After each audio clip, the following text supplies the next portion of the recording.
You know, most of us come to Dharma visualizing, hoping, wishing, praying, thinking, projecting that the minute you get into Dharma and you meet that all-powerful guru and you get that all-powerful mantra and you get that all-powerful teaching, just something clicks in your mind and something just turns around. And then everything you get from that guru, everything you get from that teacher, and every teaching that you get, you apply it and you immediately get the results. And the minute you get the results, you know, you start coming out from hiding and you start appearing to the world as an enlightened, awakened, totally Buddha of the world. And you know, that single mantra, that single teaching, that single magical encounter with your guru doesn't mean that you'll come out and see the world the way you think. And we have misconceptions. We think that if we meet that all-powerful teacher, we meet that all-powerful master, and we get that all-powerful teaching, tantric or whatever, we totally transform overnight. And then we go home, we meditate, and we do the mantra, we do the offerings, we do it for 2 weeks, 3 weeks, 4 weeks, and guess what? We're still where we are. And we still haven't changed, we still haven't transformed. We're still exactly the way we are. Because you know what? We created all the problems, and then we hide. And then we stay behind the problems. And then we come to the Dharma and we expose ourselves a little. And then we hide. And then we expose ourselves. And then we hide. And then we come out. And then we expose ourselves. And then we're not happy. And then we hide again. Because you know what? We came to Dharma with all the problems. We came to Dharma with all of our samsara. We came to Dharma with all of our anger and hatred and desire and ignorance. We came to the Dharma with all these emotions. And we think that that all magical Dharma, that all magical mantra is going to take it all away. You know what? It can take it away. It can help you to come out. But you got to do the homework. You see, because it's like a concert. You see the performer, you see the star, you see the lights, you see the perfect makeup, the hair, the costumes, the perfect dancing, the perfect moves, the perfect singing. But behind the scenes, do you know how many months and years of toil, of trouble, of pain, and disappointments that they had to go through to put on that one show? And it's kind of like that. You just can't go into a tantric initiation, get a tantric practice, and then guess what? The show is on. It's not like that. There's the homework behind the scenes. You know, the mantras do have power. The teachings do have power. The meditations do have power. Tantra does have power. And a lot of gurus, a lot of teachers do have a lot of realizations. But you see, what's the connection? You don't just show up, meet the guru, get the mantra, and you transform and everything's perfect. And it becomes a perfect world. It's not like that. What you got to do is there's homework. Let's talk about the traditional homework that we can adapt in today's life. A, you got to take on the refuge vows. You got to hold your vows. You've got to hold your vows. No excuses, all right? You've got to study the vows, understand the vows, and integrate the vows. And you can't complain. They are hard. You know why? Because no one said enlightenment's easy. But then again, samsara is harder. So, let's do it the traditional way. A, you've got to do your retreats to prepare your mind, to purify your karma, and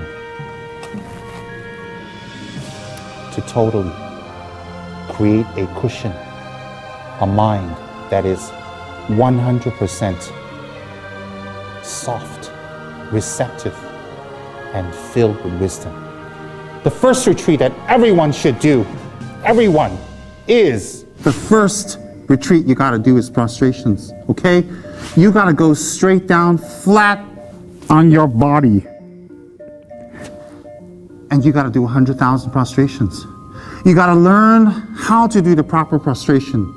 You got to learn how to do the motivation. And you got to learn to meditate and focus and recite during your prostrations. And you can combine it with refuge.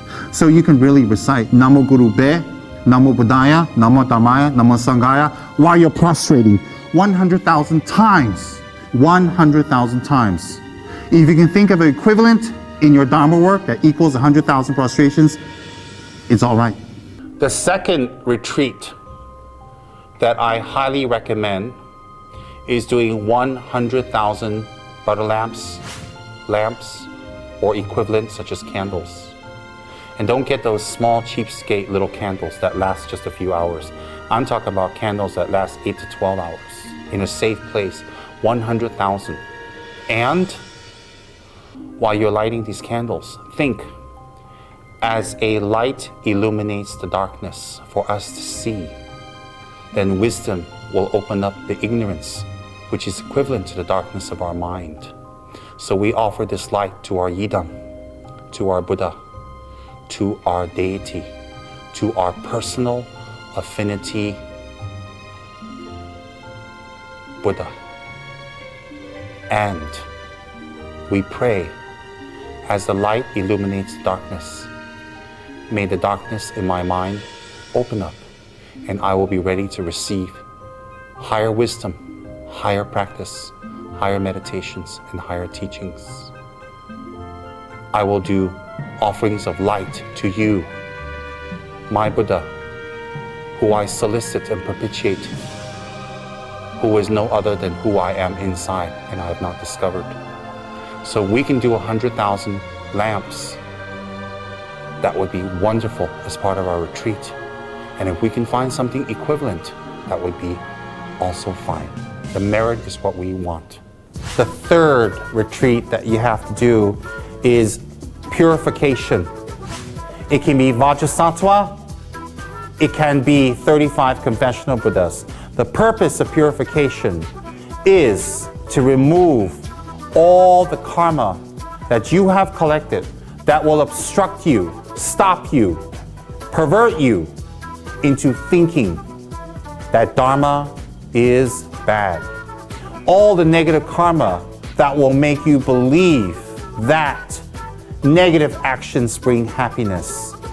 All the negative karma that makes you lazy, slow, unhappy, low self-esteem, angry, selfish, bitter, and that hangs on to the past. So when you do purification practice 100,000 times minimum, you will feel an explosion. Your mind will explode, and it will explode into colors of compassion and wisdom and understanding and acceptance of who you are and your level, and that you can move forward. So to do the purification practice will bring you closer, higher, and more ready for the most powerful person in the world. And that is Vajrayogini, or any tantric practice. That is your third purification. And if you can, do some Dharma work that equates to something as similar to purification, you may do so. The fourth retreat is a mandala.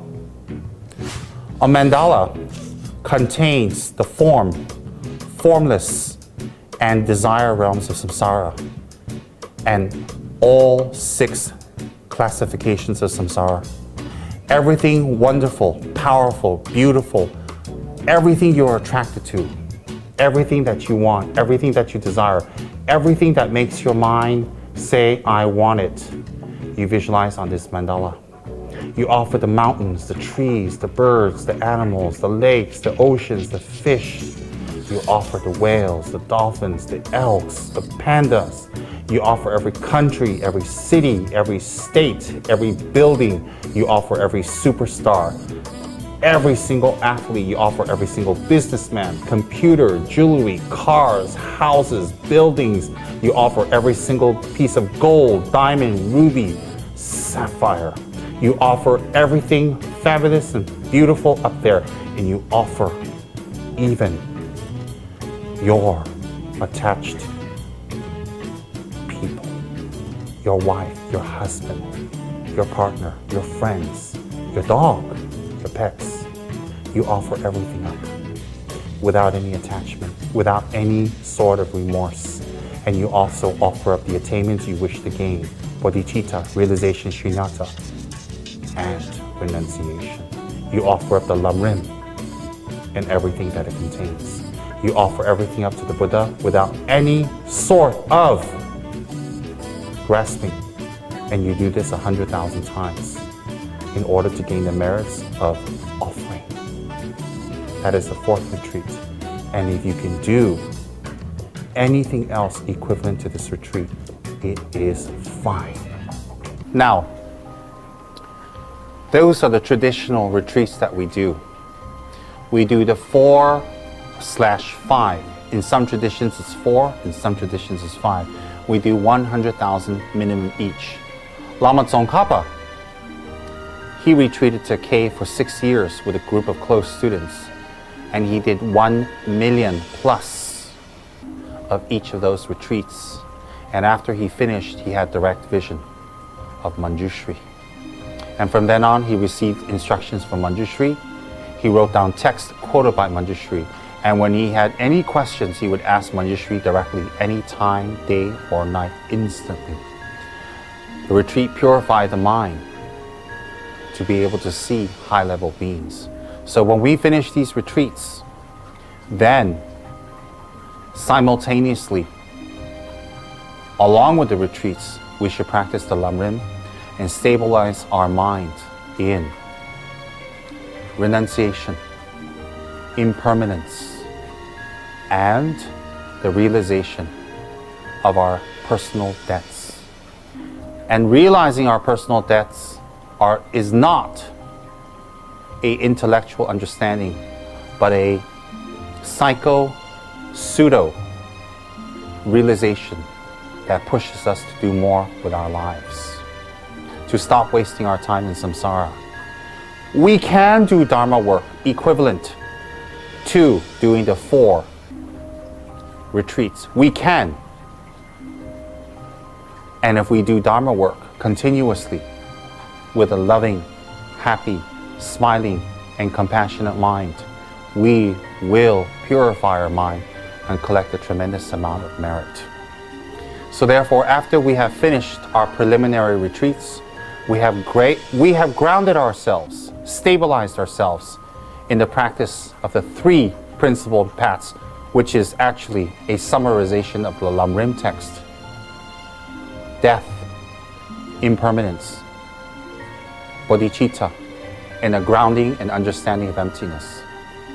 So we stabilize ourselves with Lam Rim or condensed Lam Rim, which is the 3 principal paths. And when we condensed our minds with the 3 principal paths or Lam Rim, either way, Lam Rim is just extended, 3 principal paths is condensed. When we stabilize our mind with the 3 principal paths and we have a strong grounding and a true realization of impermanence and death, then all of our actions will gear towards the Dharma. No matter what difficulties and problems and obstacles we face, we will not give up the Dharma practice. That will be a clear indication that we have realized death. Contrary to making us gloomy or sad or down, it will push us toward doing more Dharma practice. Then the second is to have bodhicitta, a intellectual and a beginner's feeling of bodhicitta. The bodhicitta, the wish to liberate others tirelessly, that any difficulties will not stop you from benefiting and liberating others. And then a intellectual or a light feeling of emptiness. As my teacher used to say, when you have a realization of impermanence, bodhicitta, and emptiness, grounded by the 4 preliminary practices, then you will be ready on a rudimentary level for the higher tantric practices and teachings. So don't walk into a center, to a Lama's presence, and thinking you are ready for Tantra when you have done no homework, no groundwork, no practice, and your mind is unstable. Tantra is for those who have realized the 3 principal paths, if not anything except even on an intellectual level where they are at least actively practicing. As my teacher said, we can practice the 3 principal paths and Lam Rim in conjunction to Tantra. After we have done our retreats, then we can look for the Yidam. And this is the most powerful person in the universe. This is one of the main practices for centuries of the sacred and very powerful Sakya sect. It is a sacred practice within the Kagyu sect, and it's one of the most sacred practices within the Gelugpa sect. All right? So you've got 3 major sects that totally has extracted the teachings of this powerful person, this being, from ancient India and brought it over. And now we're bringing it to the world. All right? Now, once you have found your teacher, you practice Lam Rim, and you did the 4 preliminary teachings. Then, with humility, humbleness, and steadiness of the mind, after you have checked out your teacher, your teacher has checked you out, you request for the initiation of the sacred Sindora Mandala of this lady. And you receive her 11 yogas, and you receive her commentary, and you receive her oral transmissions. And then you do the talk twice a month. You do her mantras, you do her sadhanas, which takes about 1 hour to 2 hours a day. And you do preliminary and post-sadhanic meditations. And on top of that, you do retreats and fire pujas and self-initiations. And if you practice this deity all the way, you will achieve enlightenment. For those who are the highest practitioners, the most sincere, within 1 lifetime. For those of mediocre level, they will achieve enlightenment within 14 lifetimes. And for those of the lowest quality, they will take rebirth again and again and again in a place, environment, near a Lama who will teach them these teachings again. And also, if you practice this sacred deity, you need no other yidam, you need no other practice, you need no other tantric deity. Vajrayogini is complete. Vajrayogini is totally complete. I want you to take a closer look at her beautiful face.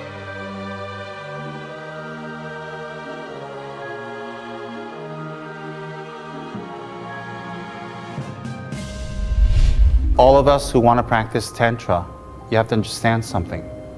It's not something you just show up and then you go to your guru and you get an initiation and you practice. Because you know what? If you do it that way, most people, not everyone, will fail because you're not ready. It's like getting a real fast car and just never getting any training or practice, and you just go on the highway and you start driving. What's going to happen? Of course, you're going to have accidents. You're going to get hurt.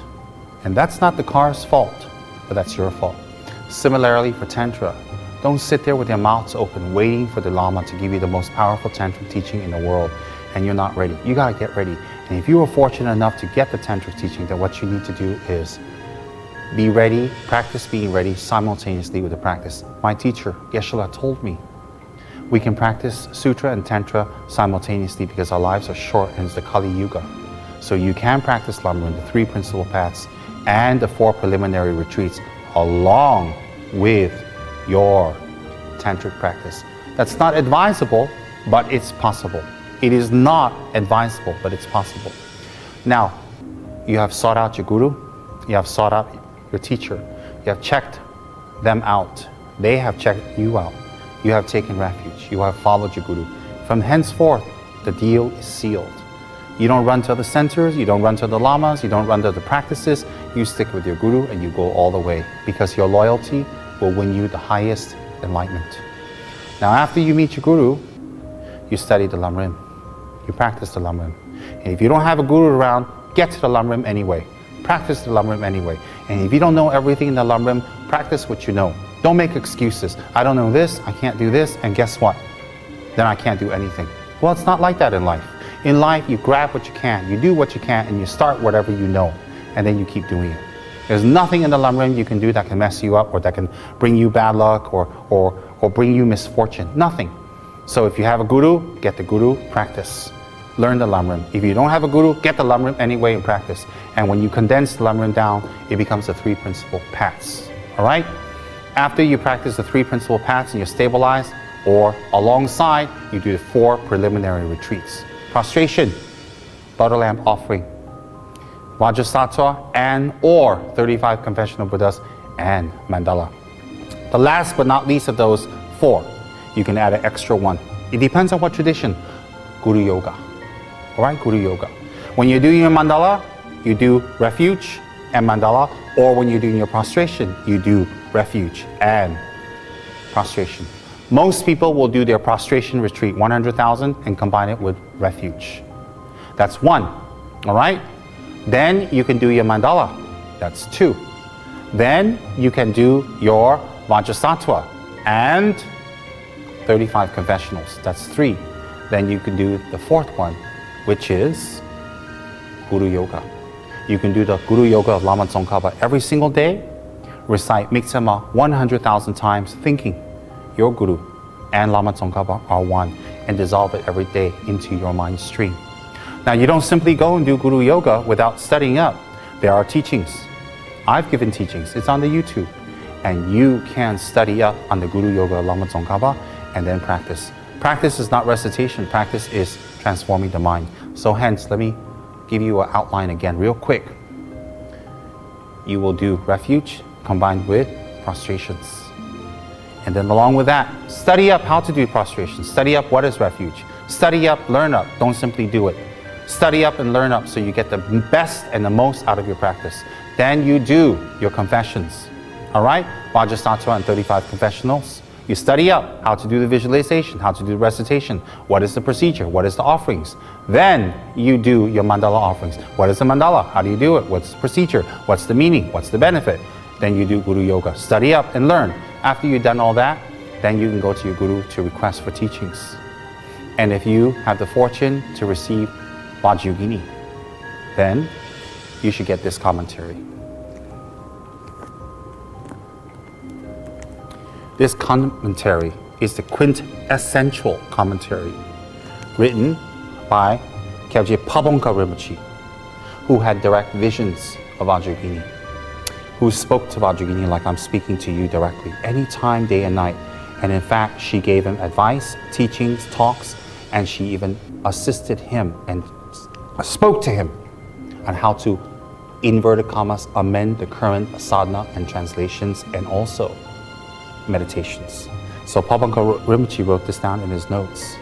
This was passed down to His Holiness Kyabje Trijang Rinpoche, and Trijang Rinpoche taught this to all his disciples, such as Kyabje Song Rinpoche, of which I had the incredible, massive fortune to receive it from.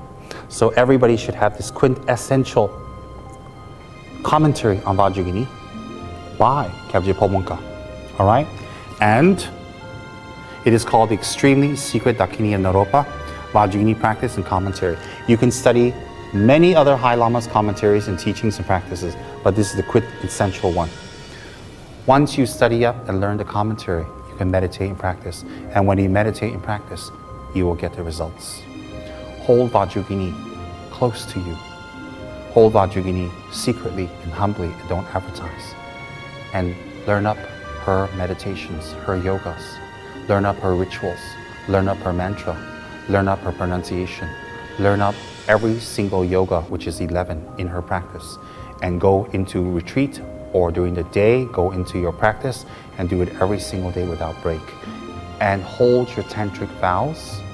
You gotta hold your tantric vows. If you don't hold your tantric vows, your meditations will bear no fruit. Kebje Sarangi stressed that. Hold your vows, receive the practice, do the meditations, and be very vigilant in your meditations, and you will gain results.